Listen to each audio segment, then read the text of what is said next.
জীবন গুনায় গুনায় গেল রে আমি নিঃশ্বাসের বিশ্বাস কইরা এই বগুড়ায় বদলাম পারিব ওরে কোন দিনে জানি আমার কইরা দিব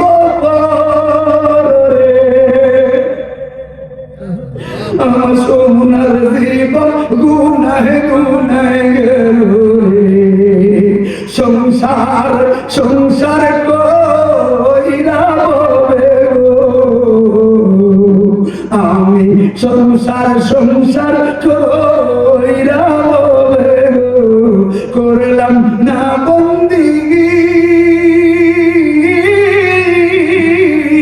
ওরে কি বাবে কাটা হইব আমি রে কবরের দিদি রে সোনার জীবন গুনায় গুনায় গেল রে ওরে বাড়ির পাশে পুকুর পারে একদিন বাঁধবো বাসের ঘর সেদিন বায়ু নাই রে বান্ধব নাই রে কেউ লইব না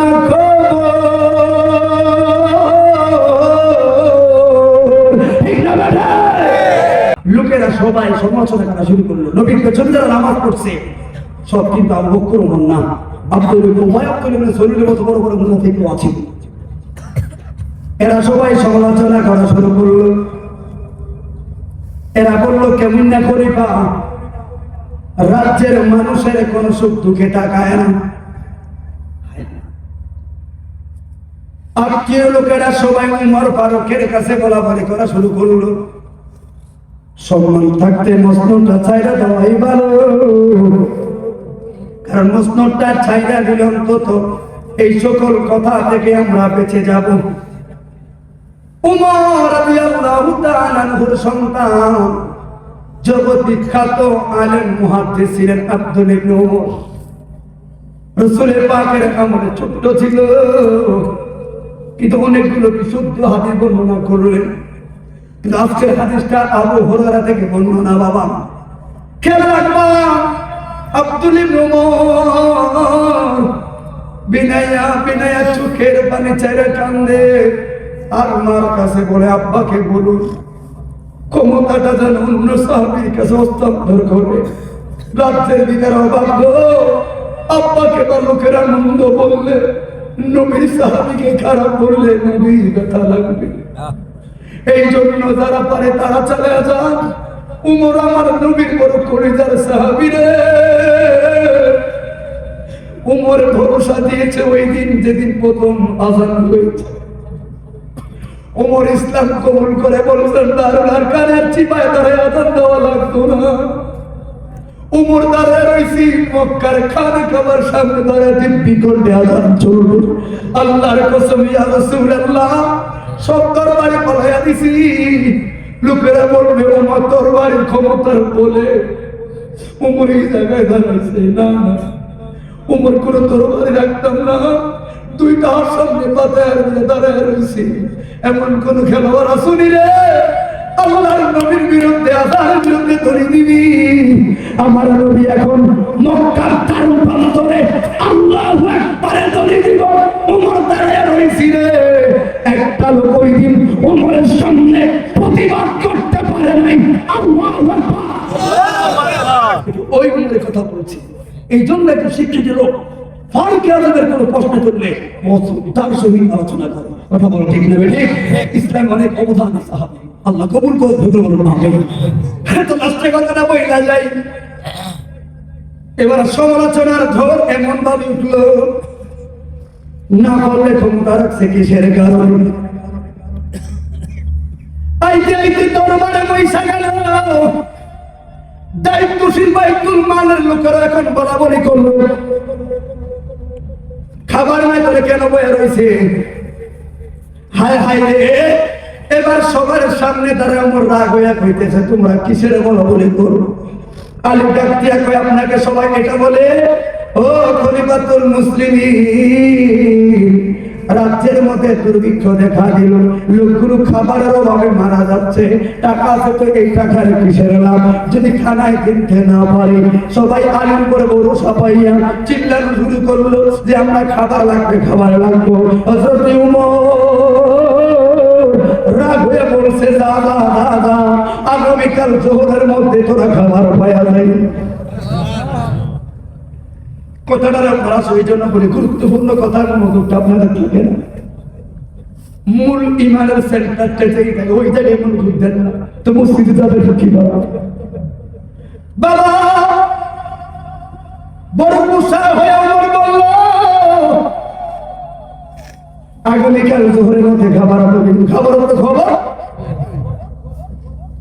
উমরকে যার সিদ্ধান্তের উপরে আল্লাহ 24টা কোরআনের আয়াত নাযিল করলো। সুবহানাল্লাহ। হায়রে, একজন সম্মানিত সাহাবীর কথা বলছি আপনাদের সমাজ। বাবারে, অন্য রাজ্য যেমন যেই রাজ্যে উসমান বিন নুরাইন দায়িত্বশীল ছিলেন, ওই রাজ্যের ভিতরে খাবারের অভাব নাই, কিন্তু দিরহামের অভাব। তো খাবার আছে, টাকা নাই। আর ওই সময় উমরের রাজ্যের ভিতরে সমস্ত অধীনে যেই রাজ্যের মধ্যে ছিলেন ওইখানে টাকা আছে, খাবার নাই।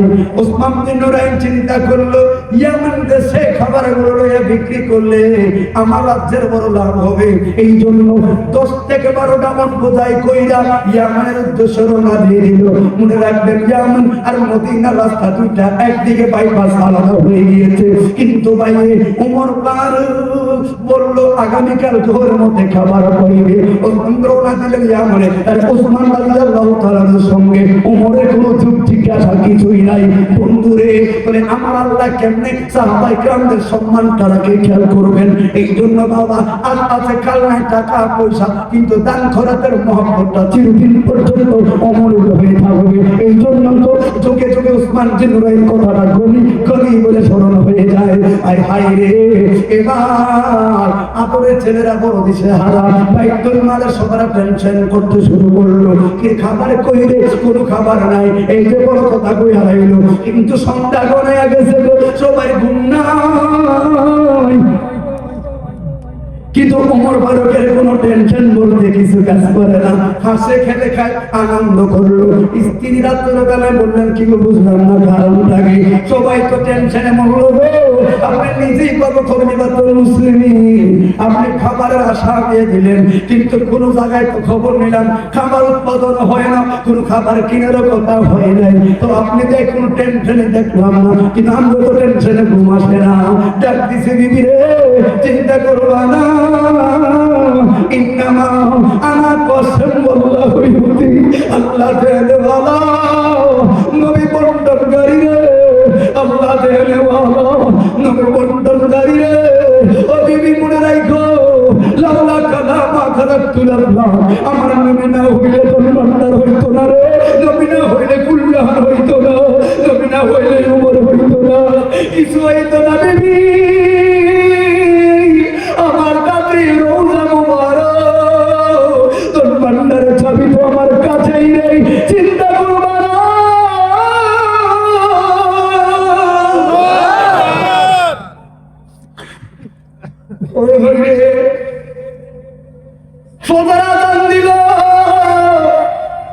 কিন্তু আজকে তো ইমামতির মুসল্লায় মরে নাই।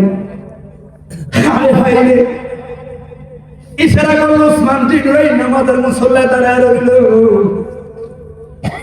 লাস্টে আয়া ওমর ফারুক পিছনের কাতারে নামাজ পড়লো। আমরা দেশে যদি মতে নেতা মন্ত্রী দেখি সবার টাইমটা নিয়ে সামনে ওমর বলছেন না,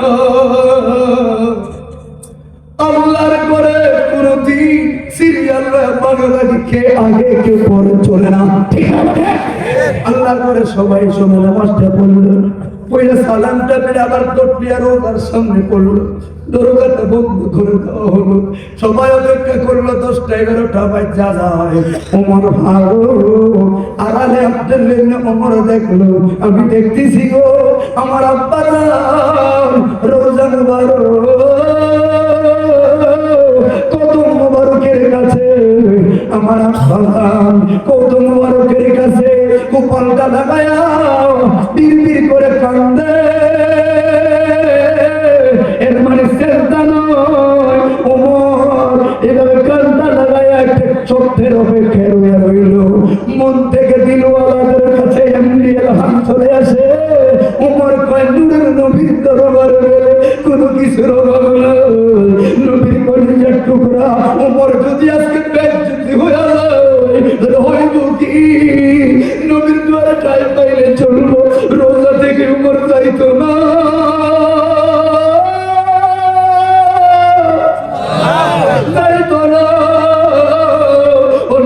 যে কাজ কারবার হয়ে গেল এরা ইয়ামানের পথ মিলে গেছে। এরা মদিনার পথটা ধরা শুরু করলো। তার মানে মালিকের এলাম ওই জিবরাইল রে, রাস্তা দুইটা ইয়ামানের দিকে যায় রে। আমার বন্ধু নবীর দরবারে কান্দে। আমার বন্ধুর সাহাবীদেরকে অসম্মান করতেন না। আল্লাহর পথে যারা থাকবে, নবীর পথে যারা থাকবে, মসজিদের পথে যারা থাকবে, এদের দিলকে বড় রাখবো আমি আল্লাহ। এই দ্বন্দ্ব দুইটা রাস্তারে একটা বানায় মদিনার দিকে পাঠাইয়া দে আল্লাহ। উসমান নিজে জানে না কোন দিকে যায়। ওমর বয়ে রইল দরবারের ভিতরে, বেকের ঘুমে। যেই মাত্র আজান দিল, শেষ কথা আজানটা বলল, লক্ষ্য করে দেখলো কিছু উটের মাথা দেখা যায়। হায় হায়, ওমা দেখতেছে হযরতে উসমান জিন্নারের বনি কাফেলা মদিনার দিকে খাদ্য বোঝাই করে আসতেছে। ও মদিনার মাটি রে, তুই যে বড় খাটি রে, আমার নবীর কারণে।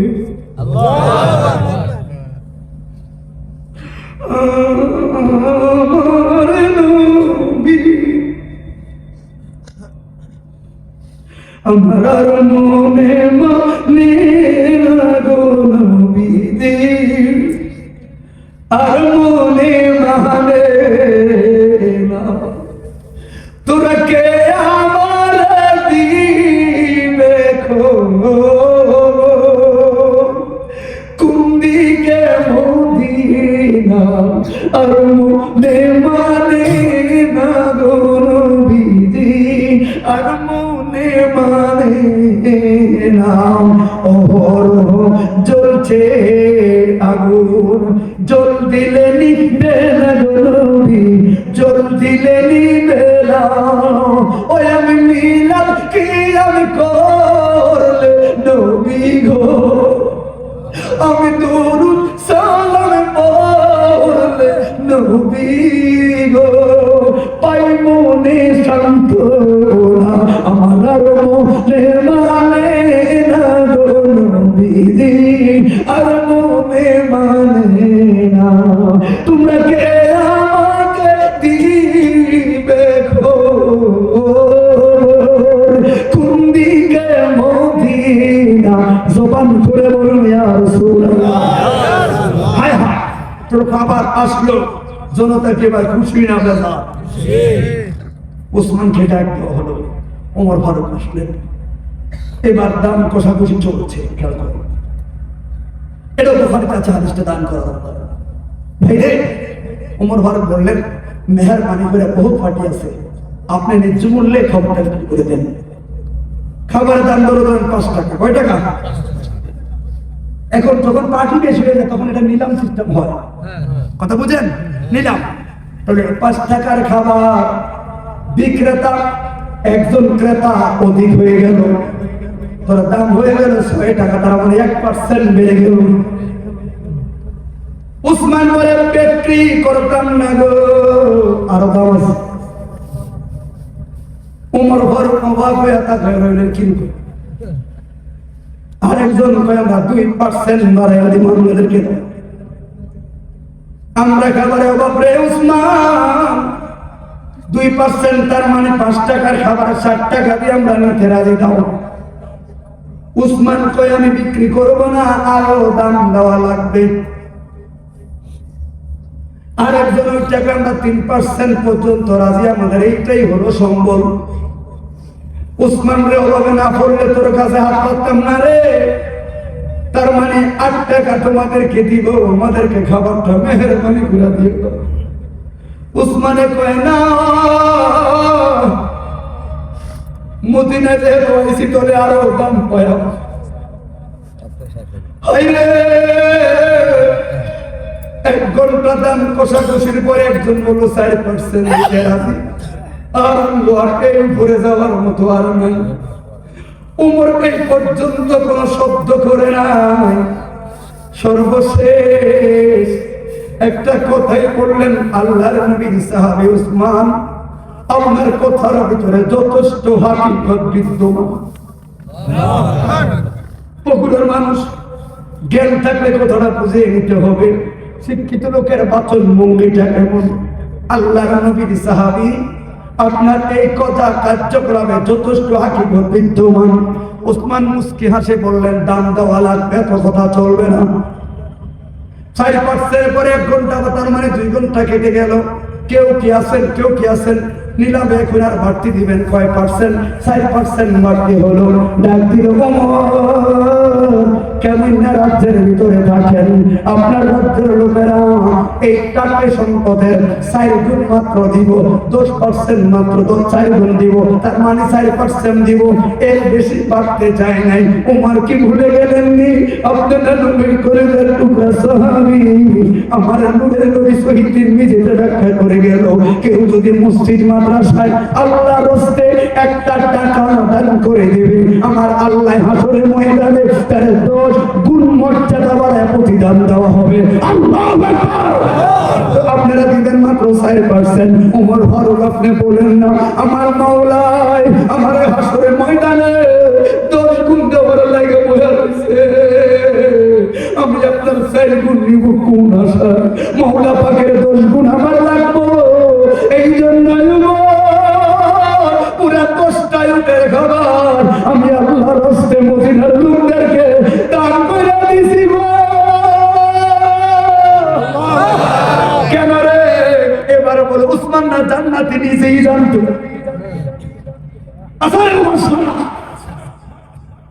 এরপর আমাদের 10 গুণ রহমতের আশায় পুরো খাবারটাই দান করে। কথা বলে ঠিক না বেটে? তো প্রথম ভাবলেন কি, পরে হইল এটাই ইশকের সুন্নাহ। তাহলে 5 ওয়াক্ত নামাজ পড়ব, নবী আদর্শকে বাস্তবায়ন করব, যেমন বাস্তবায়ন করলেন আসহাবে নুজুম সাহাবীরা। তখন দেখবেন আপনি কানায় অভাব থাকলেও জীবনটা সম্মানে থাকবে, কোনো রকম অভাবে করবেন না, কোনো রকম হলো জীবনটা চলবে, কাটবে। কিন্তু একটাই চাওয়া, এই দুনিয়ার লোক ব্যবসা আদাতে কাম নাই। আপনি যেখানে তো জীবন যায়, আমার স্বর্ণের মহল জীবন কেটে যায়। কথা বলো ঠিক না? জীবন পার হয়ে যায়, কিন্তু সবচেয়ে বড় বিষয়টা কবরটা যেন আমার সুন্দর হয়, আমার হাসরটা যেন সুন্দর হয়। কথা বলো ঠিক না বেঠে? একটু রসুল শেষ, আল্লাহুম্মা সাল্লি